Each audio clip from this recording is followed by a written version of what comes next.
হয়তো আমি তোমার জীবনে কোনো সেরা, তবে গর্ব করে বলতে পারি আমি তোমাকে যেভাবে ভালোবাসি সেভাবে তোমাকে কেউ ভালোবাসতে পারবে না।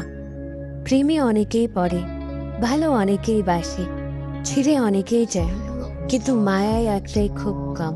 আর যারা এই মায়ার বাঁধনে একবার পড়েছে তারা এই মায়ের বাঁধন কোনোভাবেই ছিন্ন করতে পারে না, কারণ এই মায়ের জিনিসটা ভীষণ ভয়ঙ্কর। আমি জানি আমাকে সারা জীবন কাটতে হবে, কারণ আমি তোমাকে চেয়েছি। তবে তোমার সাথে আমার কথা হোক বা না হোক, আমি মনে রাখবো তুমি আমার সব থেকে প্রিয় মানুষ ছিলে, থাকবে লোক সারা জীবন। সবাই বলে বলে যাও ভালো থাকবে, কিন্তু আমি তাদের কিভাবে বোঝাই? হঠাৎ ঘুম ভেঙে গেলে সবার আগে তার কথাই আমার মনে পড়ে। আমার জীবনের সব শেষ, সব তছনছ হয়ে গেছে। আমি তোমাকেও হারালাম, নিজের সম্মানটুকুও হারালাম, নিজের আত্মসম্মানটুকুও ভুলে গেছি তোমাকে পাওয়ার আশায়। তবুও তোমাকে পাইলাম না। হাই, কি ভাগ্য! মানুষ বড়ই অদ্ভুত না?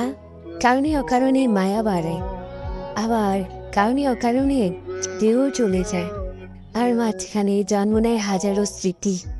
কেউ ধরে বাঁচে, আবার কেউ ছেড়ে বাঁচে।